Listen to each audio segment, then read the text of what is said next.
Often while working in ZBrush, you're going to raise and lower the resolution of your model. Let's take a look at how we can do that. I'm going to open up the shelf over on the right-hand side, go up to my tool palette, and click on the swatch and drag that over to the right. I'll click on the tool icon, and again, select a sphere 3D. Click and drag in the center of my canvas to draw it in. Move up to the Edit button so that I can start to rotate it. And then I'll move back over to the tool palette so I can click Make Polymesh 3D. Now you'll also notice in your tool palette you have this pull-down option here called Geometry. If I open that up, you're going to notice that there's a button in here labeled Divide. Now before we hit that Divide button, let's take a look at two things. First, you'll notice that you have a button here called Frame. This Frame button will turn on the wireframe for the current object or tool that you're working with. This gives you a better understanding of the poly count so that we can see the actual polygons on the surface. Next, let's see how many polygons we're actually working with. If you go up to your tool icon and just let your cursor hover, you'll notice that you get the amount of polygons right here. So currently I'm working with 8,192 polygons. Let's scroll back down to where it says Geometry. Now I'm going to hit this Divide button. When I hit the Divide button, it basically multiplies everything by 4. I'm going to turn off wireframe. I'll scroll back up to the tool option, or the tool icon I should say, and when we hover over it, again we'll see the poly count has raised up. Now instead of 8,000, we're working with 32,000 polygons. This way we can do much finer sculpting as we work. So as you work, you might stretch your model out so far that you start to see the polygons again, and you're going to want to soften that up by dividing. So you can see this is quite stretched out. Again, I'm going to hit Divide. Now you'll notice I'm at subdivision level 3. I'm going to divide again, and then one more time. Let's check our poly count. Again, I'll hover over the tool icon, and now you notice I'm working with over 2 million polygons. What's very interesting about dividing your model inside ZBrush is that you can do sculpting, scroll back down with this slider back to a lower resolution, do some additional sculpting on a lower level, and then scroll back up.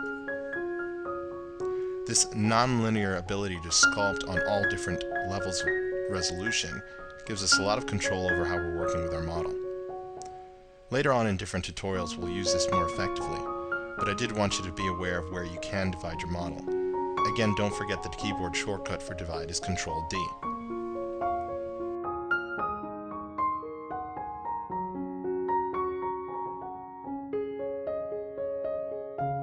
ZBrush has an extensive collection of 3D brushes.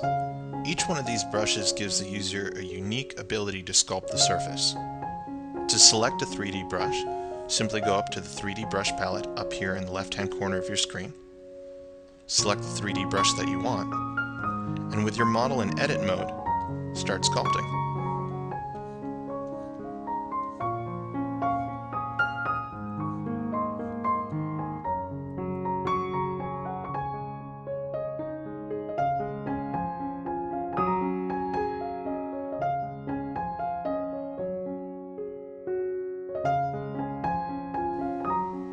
You'll notice as you sculpt along the surface, your brush has a specific profile. This profile can be defined under your brush pull-down.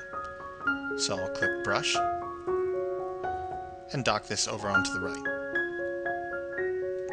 You notice in the brush pull-down that we have this option here called Edit Curve. If we click and open that up, we can then change the curve that we're working with. If other people are using your version of ZBrush, I suggest that you click this button right here, which is Reset. That'll set your curve back to a normal state. So again, when we sculpt on the surface, we get something that looks like this.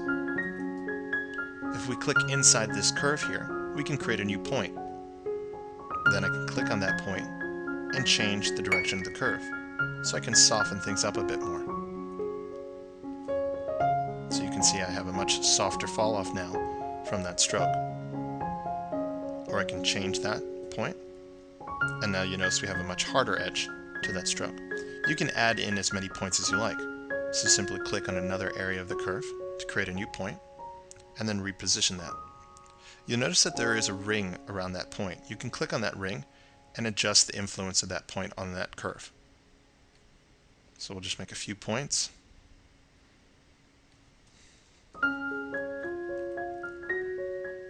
And you can see we have a much different shaped brush that we can work with.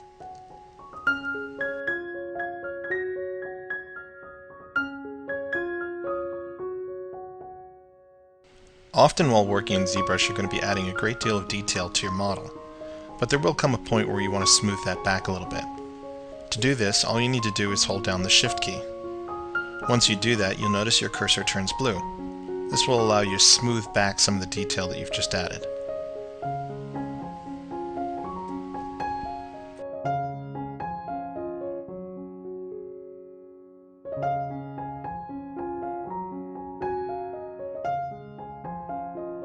So that I can open up ZBrush with a blank canvas. And as we saw earlier, if we click and drag in this canvas, we'll be dropping some pixels. You'll also notice that there's a certain size to this stroke. I'll hit Ctrl-N to clear. Now if you look up here at the top, you'll notice that you have this option called Draw Size. Draw Size will affect the diameter of the brush, so if I slide this slider over to the right, I get a very large brush. If I slide this over to the left, I get a small stroke. Above Draw Size is Focal Shift. Focal Shift allows us to soften the edges of our brush. You'll notice that my cursor has two circles, an inner and an outer. The distance between the two is how soft your brush is. So for instance, if I take my Focal Shift and push it to the right, you notice that there's a greater distance between those two circles, and I get a softer stroke, or a softer edge I should say. If I take this Focal Shift and push it over to the left, those two circles move closer together, giving me a much harder edge. Ctrl-N to clear. I'll take my Focal Shift and push it back to 0. Push my draw size down to about 65. And now let's talk about intensity. Many people have referred to working in ZBrush like working with digital clay. Currently I'm using a tablet, not a mouse, so I'm going to imagine as if I have clay leaking out the tip of my brush or my pen that I'm using on my tablet. The intensity is going to change how much of that leaks out. So if I turn this way up, somewhere close to 90, we'll get a lot of clay leaking out, or a lot of pixels being dropped to canvas.